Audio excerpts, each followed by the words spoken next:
Okay, here we are. Good morning, everyone. Thank you so very much for spending the morning with us. I know that you can do anything, be anywhere, but you are here. I certainly appreciate your presence. And let me introduce you to my amazing the co-host, Miss Sabrina Watson. Good Sabrina? morning. Good morning, Hog. Good morning, Tony. Tony says we're in trouble since Sabrina's a co-host. Thanks, Tony. Tony, you need to get in here and join us so that I am not the only person in trouble up here today. So I'm spending like the whole day on Blab today. I'm so glad to see you. You know what? You are so inspirational for me. Your positive smile, your kind, gentle words every day are just awesome. And I want to thank you Oh, for that. thank you. I really appreciate that. What is our topic today? Our topic today is were you happy with the way that your life was going? Interesting. So is my question to you, madam, were you happy where you were right now? Am I happy where I'm at right now? You know, you keep dragging all kinds of really deep stuff out of me that you put on public record. Do you realize that? so, there are some changes that I would prefer in my life at this point in time. However, those changes are just really not to be. I have made obligations to care for family members. And until that changes, I just really can't do the things that I want to do. So I am choosing to be happy with where I am right now because that is the choice I have.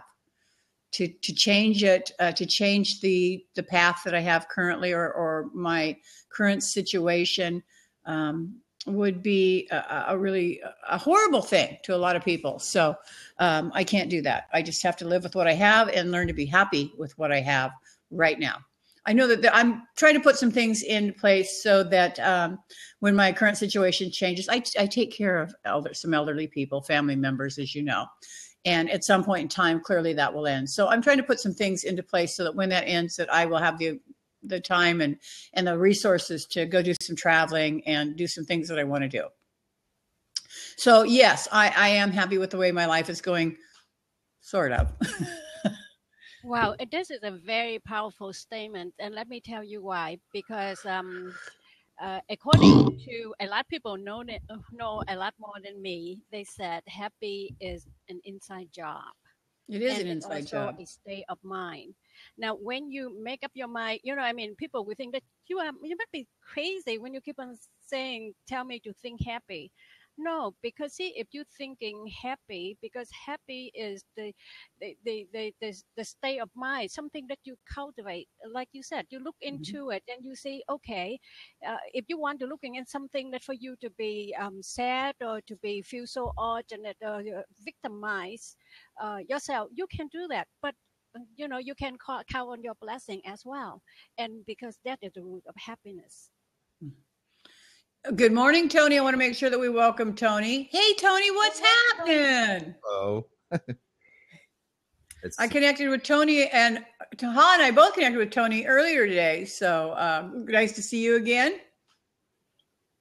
Thank Are you. you are you happy with the way your life's going currently? What's your story? Tell us. My story.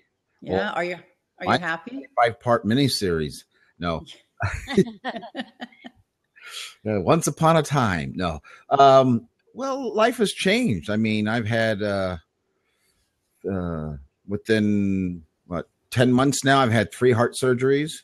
Oh, wow. Stents put in my heart. Diagnosed with chronic heart failure syndrome. And I already came with some other conditions that popped up on me.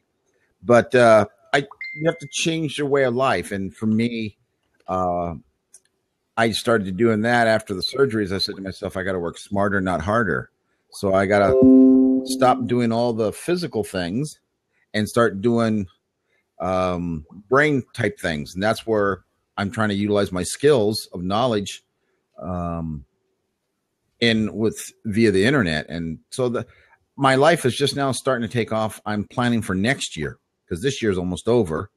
And this year went by, like I said, every other month I was in the hospital. So my goal was just to stay alive and and the doctors were scratching their heads on every little thing. And I was lucky so far never to have a open heart surgery, but they had to do everything through angiograms and angioplastogram, where they go up your arteries, and I was able to get a lot of stuff fixed that way. The technology is amazing, and have a good surgeon too makes a lot. So, Wow. But for me, I'm happy with the way of my life because a little bit about my history. I was born in Denmark, but raised over here in America. So as most Danes, we don't have high expectations in life.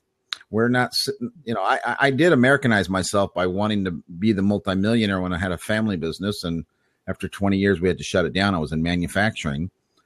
So I come with a wealth of knowledge, but I'm more content with enjoying life on a daily basis.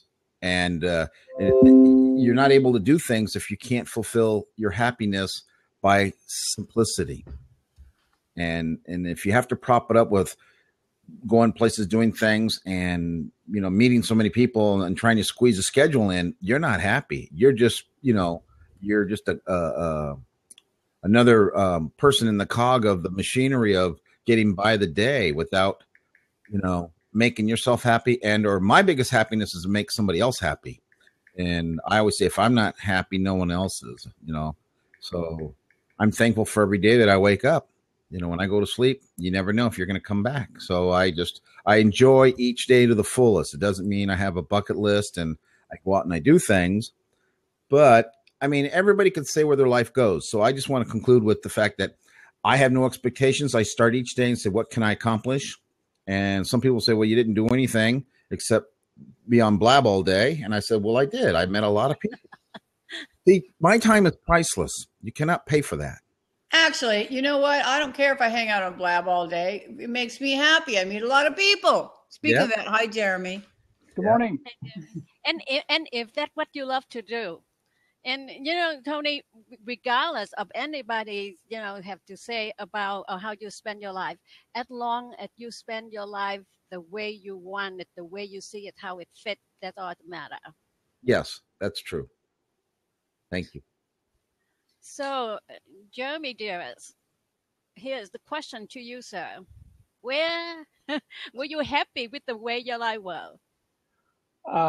I'm very happy with the way my life is. I can compare it to where I was a year ago, and a year ago I was not happy with where my life is going. And it's not in a state of perfection, but it is in a state of improvement and trying to climb some mountains, setting some high goals, and trying to figure out how to get there.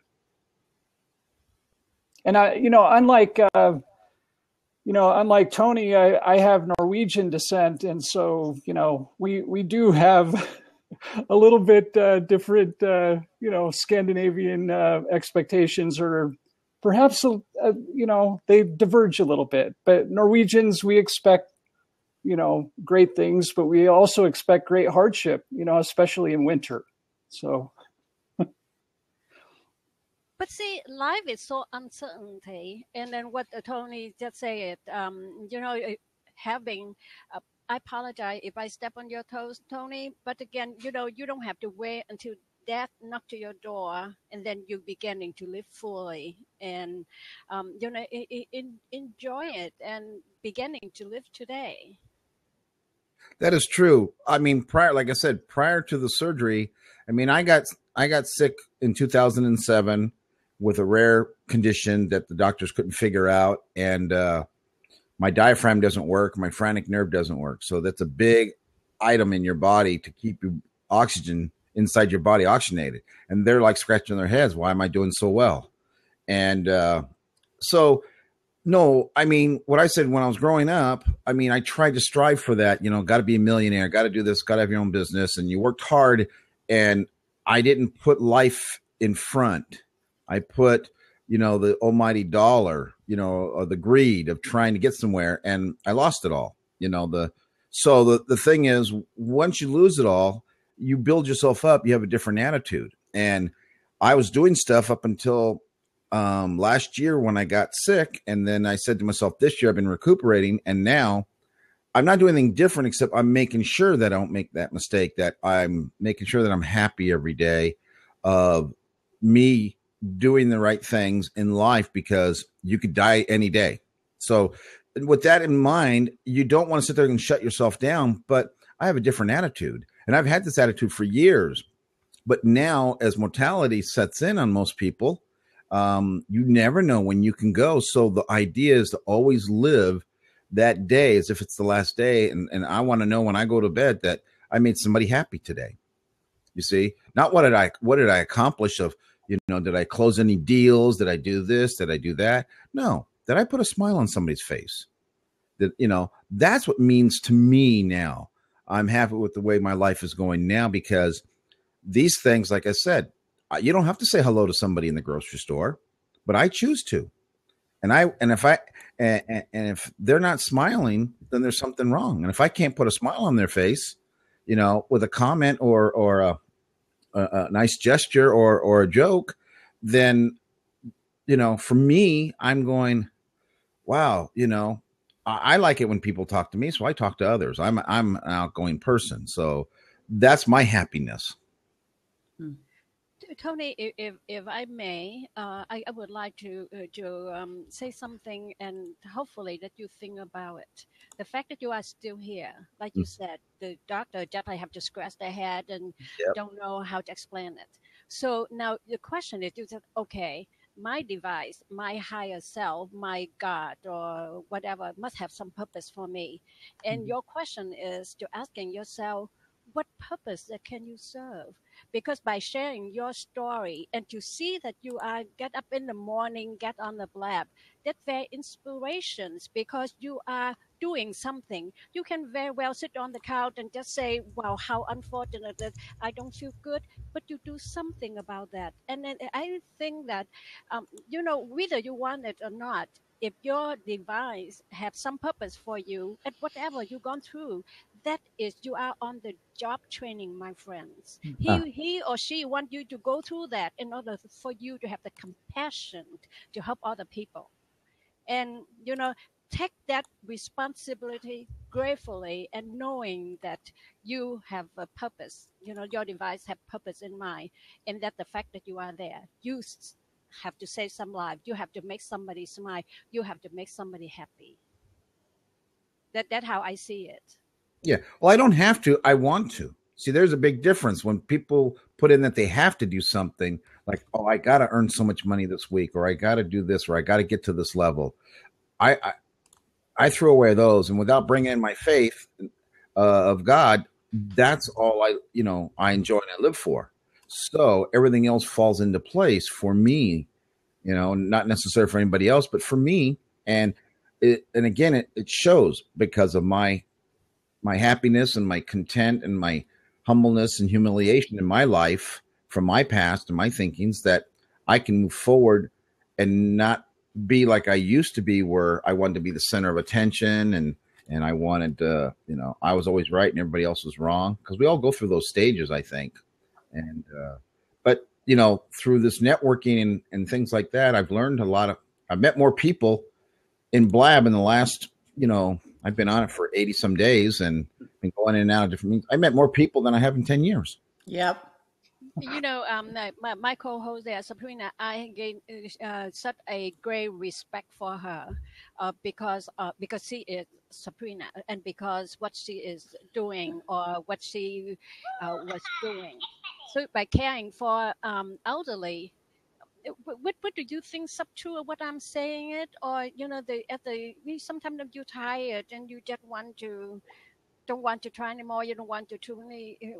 You don't want to try anymore, and sometimes you just say, okay, I live enough, I have done enough, so now I stop doing it, or whatever.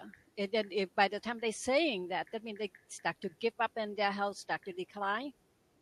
What do you think? Sorry, sorry. No, it's okay. It's okay. Ha does this all the time to me. She just really draws all these deep things out of me and makes me share them with the world. Clearly, at some point in time, the elderly members of my family are going to go home to be with their maker. And when I undertook this journey, it was 5 years ago. So for 5 years, my life has not been my own. So if you're asking me if there are times that I am ready for this portion of my life to end and change, sure there are. But does that mean that I mean any ill will to them? No, I don't. But yeah, am I tired? Am I weary of this road? Yeah, sure, I am. But I choose to I choose to make myself look at the positive things every day. I say good morning every day to them. I ask them what they'd like to eat. You know what I mean? I just, that's what I do. Otherwise I'd lose my mind. Does that make sense? Does that answer the question? Yeah, it make perfect sense, because as a caretaker, you want to be sure that they are taken care of, as well as all the preparations. And I think that that's why I want the world to know you the way I know you, because again, like I said, I have such utmost respect for you as a person and as my friends. Thank you. Thank you, Ha. But I'd rather learn more about Tony and Jeremy. Oh yeah, let's talk about Jeremy. You went the wrong way. You got to go this way. Oh, well, sorry. It's this way on my screen, this way on yours. Okay. This way. You can never tell, If you go like this, you can't be wrong. I won't go there, but this is the way here. Like this. I mean, I can certainly understand what makes Tony appreciate life every day. What about you, Jeremy? Well, I think, that the more time that, the more adversity that you encounter, not only yourself, but in helping pull other people out of the ditch, if you will, it just, it gives me a great appreciation, similar to what, Tony was talking about, living with a sense of urgency, that it could be your last day that you have. And I try to remind myself of that. And it's very difficult to remember that on a daily basis, but that does help keep you focused on your passion and purpose. But I think just, the terrible challenges that people encounter on a daily basis, just trying to help people through those and realizing that you can have some type of impact that may not solve the problem, but it may improve it.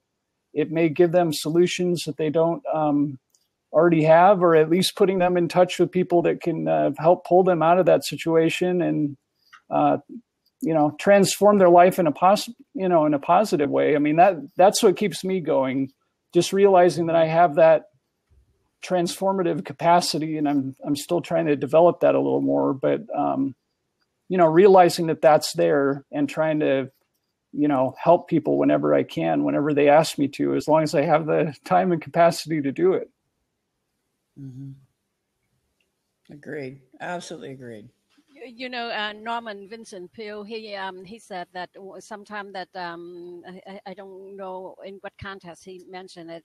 Somebody come to him with a whole set of problem, and every day he hear people talking about their problem, everything, and he walked them to the cemetery, at the back of the church, and he said, "Those people have no problems, because you are among the living. You have problems." Mm-hmm.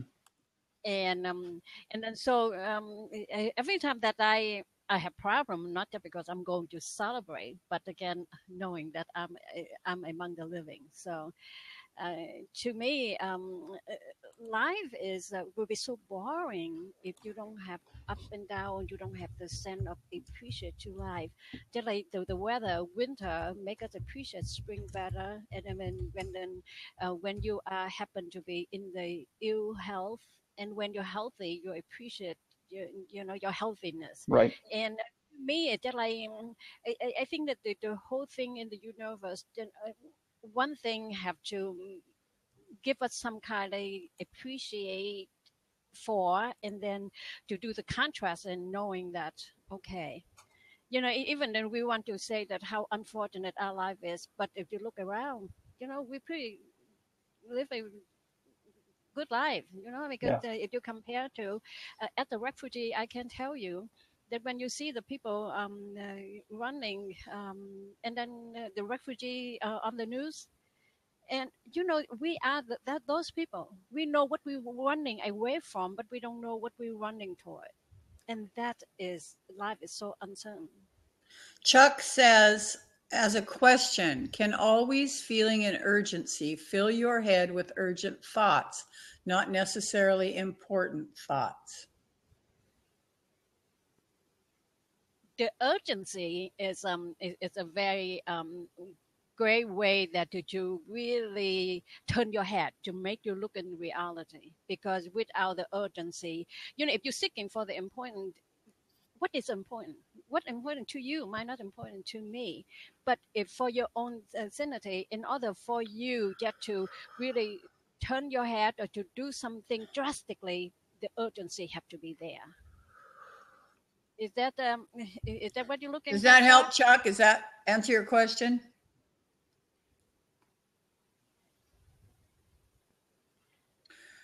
I don't know. It's an interesting point. I think you can take it to an extreme where, the urgency just makes you, or can make us more anxious, if we take it too far. But if we're using it more of as a motivational driver to keep us focused on what's really important and essential, I think then it's a different thing.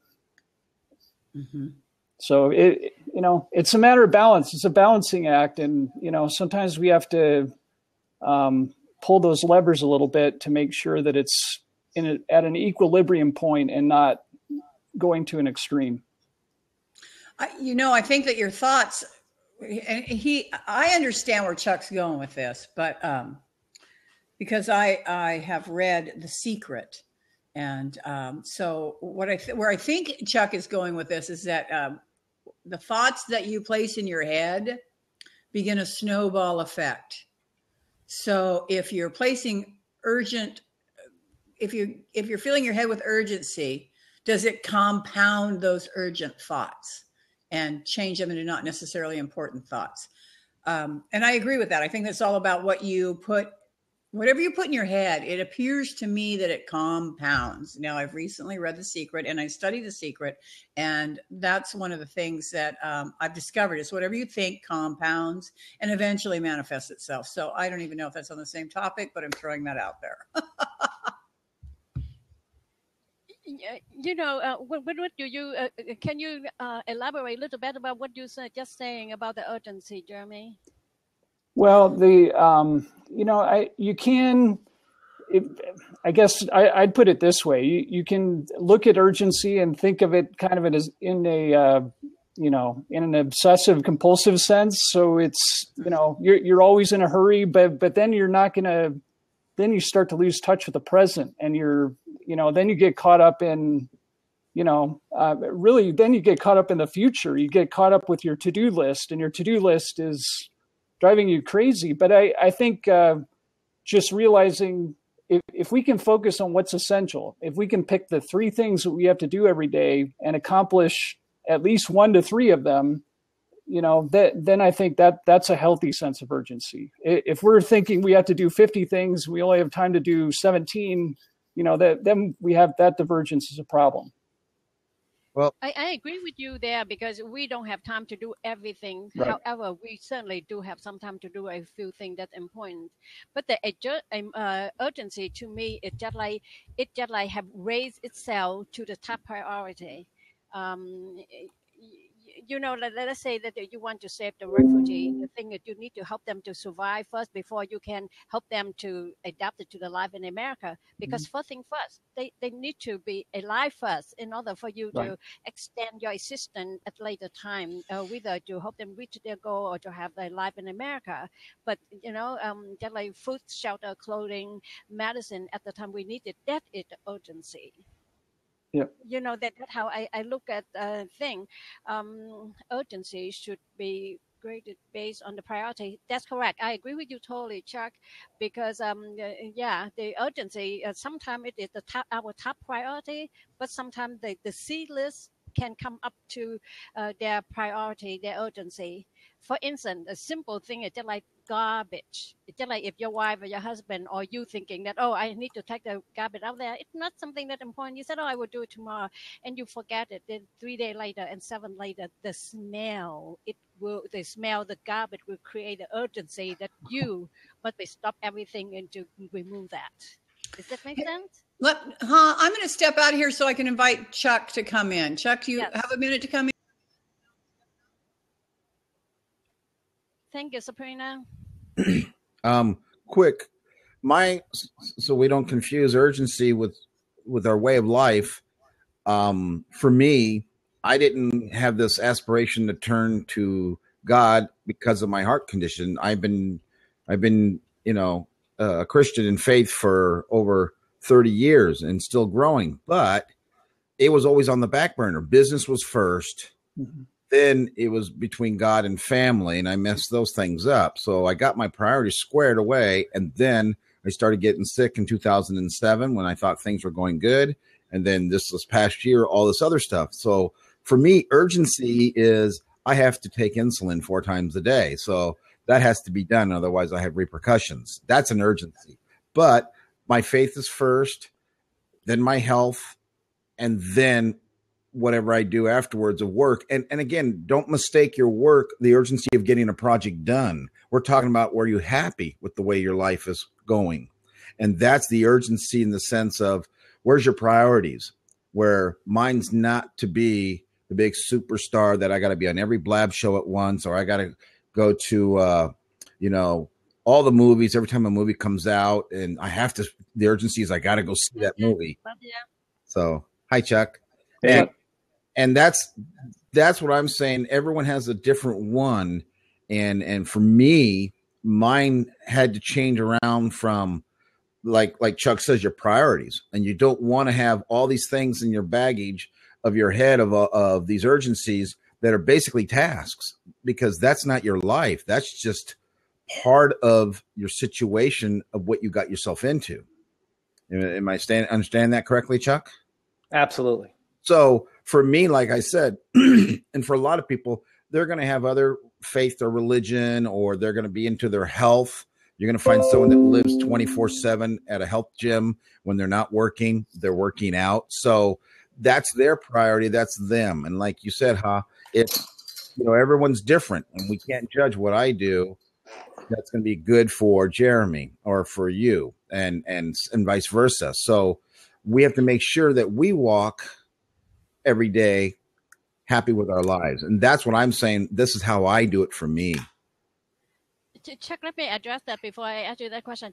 Tony, I don't think that is considered urgency when you have to give yourself an incident or something. That is your priority. But when you forget it, and then again a few later you fainted, you can nothing, and you need to inject that is the urgency. Right. We were talking it earlier on about urgency. We have the MD here, so Chuck will give you. Okay, so you're putting me on the spot. Yeah, you came on. You're of course. Hot seat. Chuck, hot seat. All right, give me the hot question, and I'll give you the as hot an answer as I can give you. Oh, I know you always give us a. This is right down my alley with as far as what you make of your life, and I like to refer to everybody has an internal environment and an external environment, and as we grow older, theoretically the internal environment of yourself should be more in control, but yet a lot of people still leave the external environment to be very controlling of them. That's when you get, so there's kind of an imbalance when you get into this urgency type of situation where, some people prioritize what the external may be, but also internally, anxiety and anger I see are kind of an imbalance of what your internal compass is. And so I think if you prioritize too much, or if too much urgency in too many things, it creates a stress that kind of really in the long run decreases your productivity. And sometimes I used to drive a race car, and the guy who did all my work says, sometimes slow is fast. Sometimes you overthink the situation and you end up spinning out, when really you just need to kind of feather the gas pedal and maybe move your hands less fast. This is what really early on. And you'll find that you end up going faster and getting further down the track, and being more successful and finishing in a higher position when you think that way. Comments? Does that sound good? You know, he talked about the external in an internal environment. Yeah, that that's how I always look at things. You know, and I the internal environment that I count on it because I count on myself. The external environment that I allow other people to influence me to making the decision or act as they want me to. So I'm a crock pot learning. I just really take my time, you know, to digest. And you know, when we're talking about when people take the shotgun approach, I would take the sniper approach. I would just Oh. shoot. I'm writing that down. Sniper. SNI. Ha Tran. Whatever. Wednesday, October 28th at, Now, don't at forget, high noon. what about the crock pot one? I like that. I mean, you know, we get convinced that we can fix something fast, and sometimes this relaxed sense of urgency that Chuck is talking about, that's actually closer to what we need. So, but that lack of patience for how long it takes the crock pot to cook the food, you know, we all want something now. Well, that is the art and skill of navigating life, is determining whether you need a microwave oven or a crock pot. True. So whether you want to have a delectable food, to enjoy the food with the flavor, the crock pot cookers just hand out, you know. It just sounds awesome. You know, I mean, if you want the truth, you know, you just come to our lab. We say what it is, you know, and we bring your crock pot. I'm going to say, I'm going to thank you for allowing me to talk. I'm going to sit back and listen. So leave the seat open for another person. Thank you, Ha. Thank you, Tony. Thanks, I appreciate Tony. you. Jeremy. Take good care of yourself, okay, sir? Doesn't that crock pot analogy leaves you, you know, is that where the term what a crock came from? That sounds like a crock. I don't know. Hi, Preston. Hey, sorry. I was going to come in here earlier, but I had another meeting that went a little bit longer. So I just wanted to point out, I put something in the sidebar. It's not an affiliate program or anything like that, but it's called Happify. And it's really interesting because you can actually become more happy by going through these little exercises. And of course, they got a lot of free stuff in there. A lot of motivational videos from just regular people and some other cool things. So I try to go to that on a daily basis. Not always, it's on my to-do list, right? But it's not always a priority. But, you know, like Jeremy was talking about, you know, you want to be happy as much as possible because obviously, you know, like Tony and I were discussing last night, it's a lot easier to smile because it only uses very less muscles than you do when you frown. You know, so the whole idea is to keep on smiling. But when you go through a lot of circumstances during the day, you know, you kind of go, well, how do I become happy because this happened? You know, how do I become happy because I got a flat tire? Or, you know, like this last week, I had to take my mother-in-law to the airport, and we were there and we got everything ready, but then she couldn't leave because one of my cousins couldn't leave without her other parents' approval to go out of country. And so what it did is, unfortunately, it built up in me because I'm the only one that can drive them. And all of a sudden now I had to drive them all over the place for 4 or 5 hours this week that I lost, and I can't get it ever back, you know. But I had to do it, you know. So, you know, how do you feel happy about that? Well, in my case, I was able to go to a travel agency, and we started talking, and it wasn't actually the owner, but it was the person that actually is a travel agent, but her husband was there. He spoke English, so we had a great conversation. And we might be doing business, and he's in Dallas, Texas, you know. So you just turns things like that to something that could be beneficial for you. But it's not easy. I mean, we're human, and we get bombarded with so much negative stuff. And Tony and I have good conversations, and he knows that sometimes I'm really negative. But the cool thing about him is because we're friends, he just says, snap out of it, Preston, you know, get into Good for the Tony. Good yeah, for Tony. you know. So I think, you know, the whole idea is that if you're in that position, you know, find somebody that you can confide with, find somebody, you know, even if it's not your spouse, okay, because my spouse will not go with me on the negative, and she just is like, I'm so negative right now. And I said, I know, so I need help with being positive. Help me. And she doesn't want to.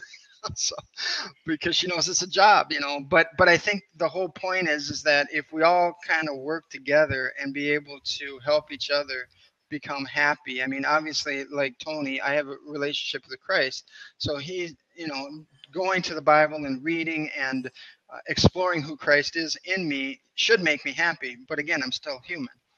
So. President, I want to respond to that, and I will have my two gentlemen friends say something about that.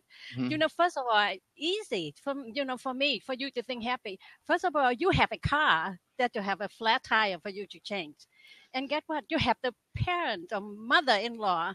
That means you have a beautiful wife and you have a mother-in-law to deal with. Some people don't have a car. They don't have a wife for them to deal with. So be happy, my friend, because, the car with the transportation protect you from there to here. And a wife is the companion who will share your life with.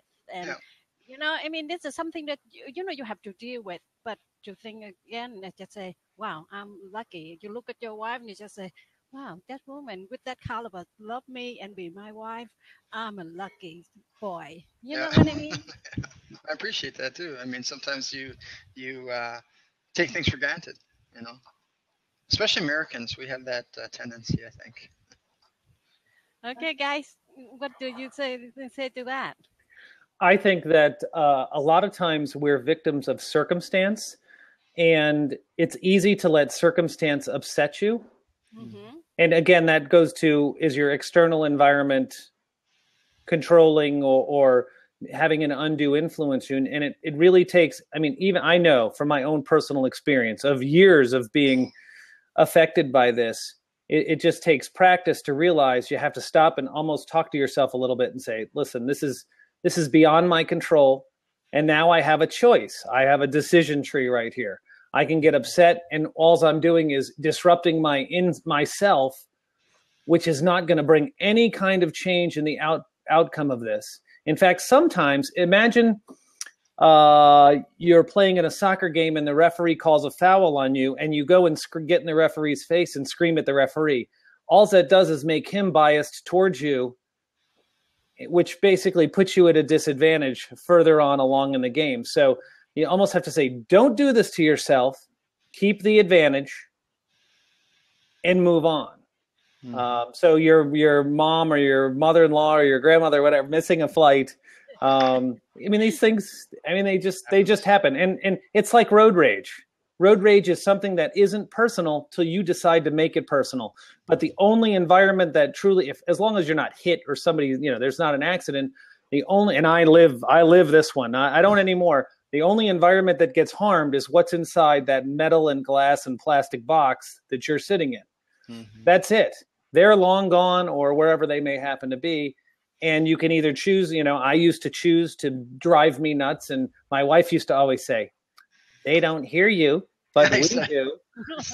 And after about 10,000 times, it started, she should have hit me over the head. It started kicking in, she's pretty smart. She's right. And she knew that 10,000 times ago. And it's just taken me now to figure that out. So, it's really comes down to a choice of what person do you want to be? And that's what I often ask myself that question 100 times a day. Who is it you want to be? And I try to proceed like that so that I don't have to, in the future, look back in regret. I try to do that as much as possible. See, I agree with that. That's why, if you're not happy with your life the way it is right now, what do you need to do with it? It's something you have to let go, or something you have to embrace. And that's what I love. And it doesn't matter if Chuck, there is the 21 code. I love it, and I reposted. Thank you. The one you post on the Twitter with the 21 code, a positive code. I love it. So I reposted. So Jeremy, your input, sir. Yeah, I guess similar to what Chuck said, I used to react to everything too. And, as recently as last year, things would make me upset and all this. And I finally realized, Zig Ziglar was right. We have to forget it and drive on. We can't react to everything. Life's too short. If we do react to everything, we're going to burn up. We'll get too angry and too anxious, too upset. And it's not productive. We have to pick our battles and try to be more stoic. And if we're not more stoic, we pretend to be more stoic, and that makes us more stoic eventually. But that FIDO acronym, forget it and drive on, I've tried to use that as much as possible. And it's helped me a lot. It's not always possible to shake things off that easily, but sometimes it is. You'll just say, this is crazy. I have to move on or focus on the present and stop worrying about what just happened. And, I have bigger things to worry about now. The AA people, they have a phrase, they said, let go or be dragged. That's what you just say. And I love that. So, sometimes if we control the controllable, if you cannot control it, let go. Because if you don't, it will drag you along with it. And, what is your choice? Yeah. Well, yeah, I think a lot of us have that baggage, even in our past experiences, that we try to, and I know I've admitted it to Tony sometimes that, I'll look back at my past and go, well, this happened, and I don't want it to happen again. So I talk about it, and that's just not a good thing to continually do, because, it gets in my mind then, and I think, oh, then that's going to happen again, and you need to move on. You need to go that next step. I always ache into the fact that we're always in our comfort zone, and a lot of us have to get out of that comfort zone, but it's not easy, and to be happy, it seems like a very simple thing to do, but to actually apply it on a daily basis, it takes some work, and it takes some studying, and it takes some reading, and it takes some just communicating, proactive to do it. I mean, if you smile every day, you should be able to smile every day and not worry about frowning. And if you want to frown, you just kind of remind yourself, no, I need to smile, even though this is a bad situation. I love this, but it's a bad situation. Some problems that we receive, we have to look at them this way. We have to consider that we are problem solvers, and life's challenges help bring out the best in us, not immediately, necessarily, but over time, we find that a lot of those challenges, they prepare us for bigger problems and challenges down the road. Mm-hmm. And don't ask why we get the problem, and the question is supposed to be to find the way out, and and then you have to ask in the right question in order to give you the right answer. How do you get out there and concentrate on that? Because if you just say, why me, or something like that, or you're looking for somebody to blame, then you cannot find the answer. So the answer, I like Jeremy said, we are the problem solver. It's a right or wrong, but again, that we will solve the best we have with the information you have in hand. Mm-hmm. Right. Kelly has a question on that, right? Yeah, I was just actually typing a response, and my response to Kelly is, so if you're not happy with where your life is going and you have things happen that you cannot control, how do you deal with that? I was starting to type, get help and work on the things you can control. A lot of times we worry about, they say that over 90% of what we worry about, we can't control. Yeah. Mm-hmm.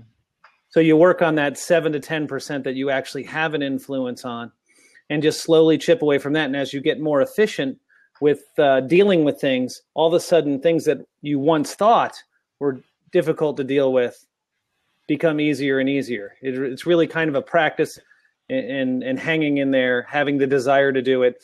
But the thing about it is, it's like, for me, I told this to Ha before, it took me a year for every 10 years of issues I had to kind of figure it out. I mean, it has to be, it goes back to the crock pot. You got to put the things in you want, and they may not be appetizing when you put them in the crock pot, but if you put it on a slow simmer over time, you're going to have a delectable treat or a delectable life. But you have to be willing to just go with it and stick with it. It took me 3 to 4 years. People can't, but I'm a different person now. My older daughter, 6 years older than my son, she says it's unfair because he got a different dad who was just happier and nicer and easier to deal with.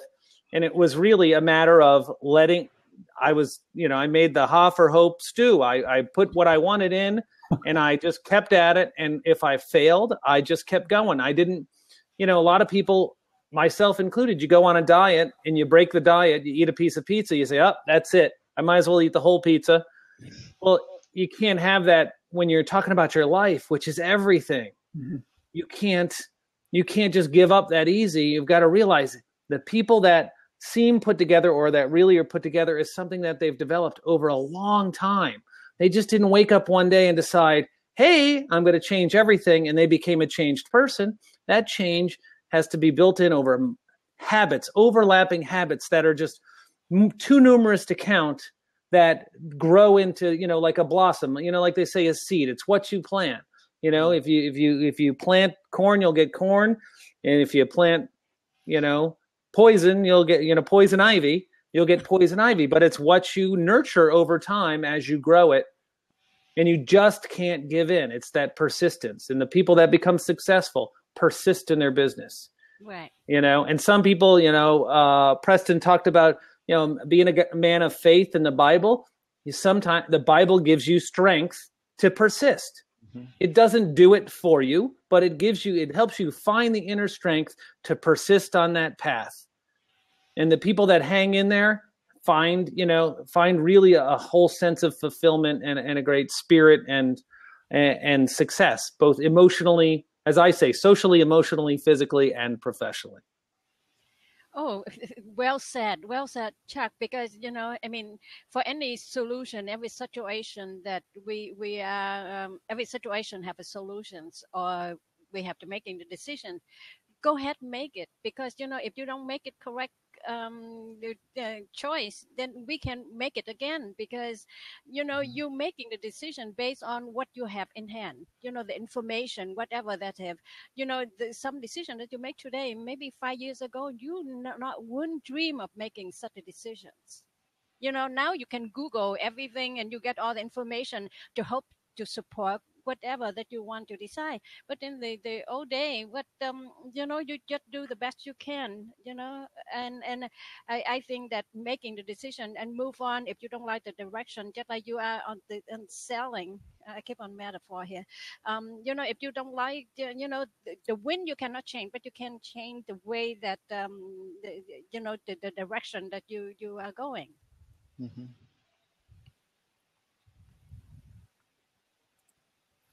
Deep thought. Everybody's reflecting on that. And then that is, and then, take making the decision and take the ownership of it. And then when you are own it, you can change. Well, I think, when you're talking about change too, change is a challenge for many people. It's not, everybody says, oh, I need to change. And you keep on saying that all the time, but you don't do an action with it. It doesn't ever change. You're basically the same place that you were. So, change takes action. If you don't create that action in your mind, you will never change. But change have to have the reason. You just cannot change for the sake of change. Right. Well, you have to have a why behind that change. Yeah. That's correct. If you don't have a why, even in running a business, I've been running a business for quite some time, and I have a big why. So that's what keeps me going. That's what keeps me motivated. Even though I might have the negative things coming in on a daily basis, I try not to reflect on those as much. But I'm still a work in progress. So there, some days I'm elated. Everything's going right. Everything is, the calls I make are turning into really good, connections and stuff. But some days aren't. And so you have to, look at when you're changing, what do you want to change into? Because there's so many, things you can change if you want to. But like you said, you have to have a mindset. You have to be able to really realize that you want to change in the first place. That's the first decision you got to make, because if you never make that decision, you won't.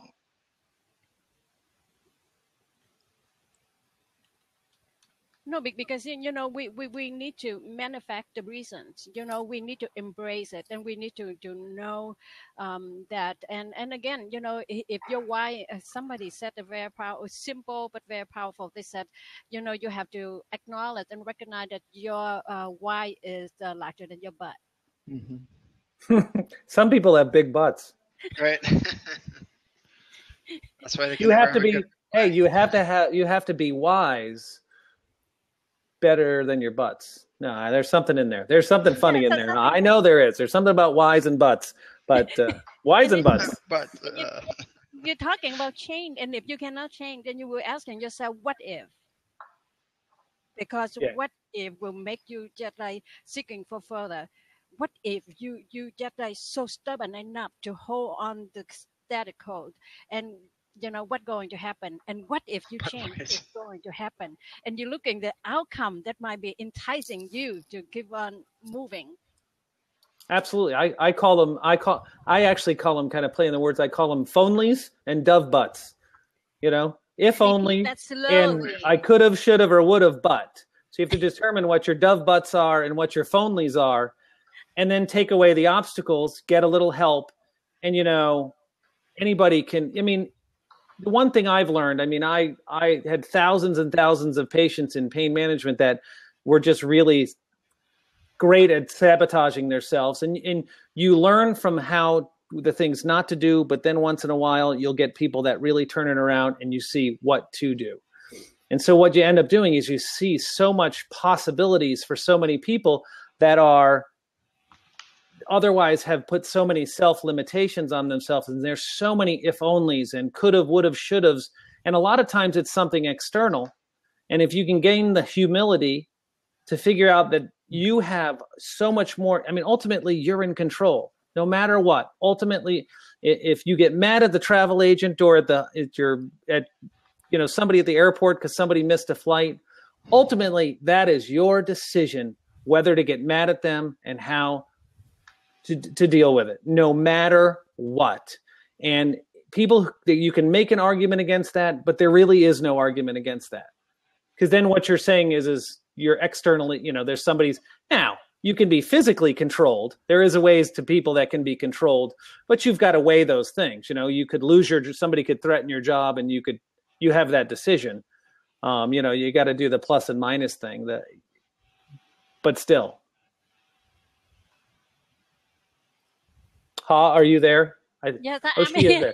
You were sitting like a statue. I thought your screen froze. You were just. You are so deep that I just have to reflect to those, and we're just like, yeah. Yeah, but the thing about you, Ha, is all your chess pieces are lined up in a very good, formation as far as having a great strategy.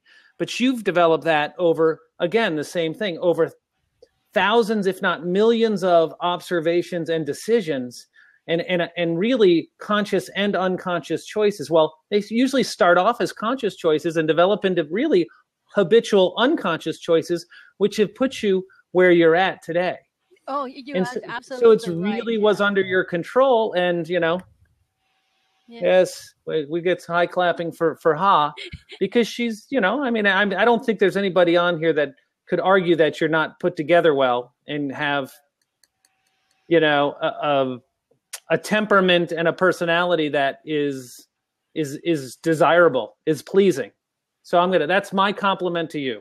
Oh, thank you. That I will take it at heart. And every time that I'm going to the sliding slope, and I just remember your word, because that is, And you don't have to reciprocate. Let's just stop there. Okay. Positive for Ha. Don't worry about Chuck. It's in positive for Jeremy and Preston. It's okay. Oh no, with you too, because see that's where I come in from. Loyalty is mean everything to me. I don't care whatever the word on the street. Loyalty is still intact. We get mad, but not too long ago. But I'm telling you, I will defend you. The simple. Thank you. I will be defending you. Simple as that. Well, hi. I have made so many mistakes. So many.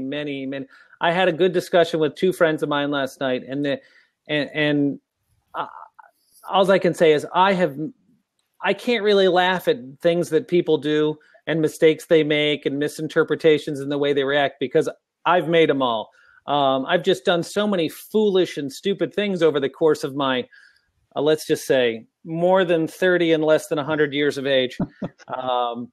Okay, let me stop you right there. Okay, so here is, I call that, if that, would you call that a mistake or something that you make? I call that the learning truck laboratory. Aha. Laboratory. What? You know, if Thomas Edison have the laboratory, writing that down, 1225. Chuck. 10,000 experiments in order for him to get the light bulb working. You have a Chuck's laboratory. You can allow to make 10,000 mistakes. You understand? Just remember that our life is our laboratory. We're gonna, to those people who don't dare to try, they don't accomplish much. Speaking of the laboratory, Tony Iverson says, "How many mistakes have you made?" Well, in the biology lab in the hospital, when they're doing blood work, there's a term. It says TNTC, which stands for too numerous to count.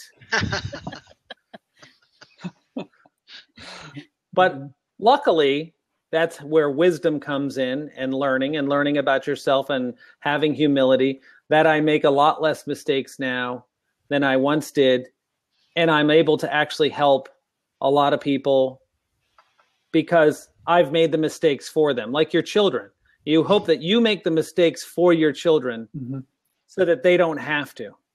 You know, they'll learn for themselves enough, but a lot of times, you know, you precondition them for the mistakes they could make. And I always said to my son, you know, you learn from your mistakes. If you're smart, you'll learn from your mistakes. And if you're really smart, you'll learn from others as well. So keep your eyes open and watch what works and doesn't work for other people.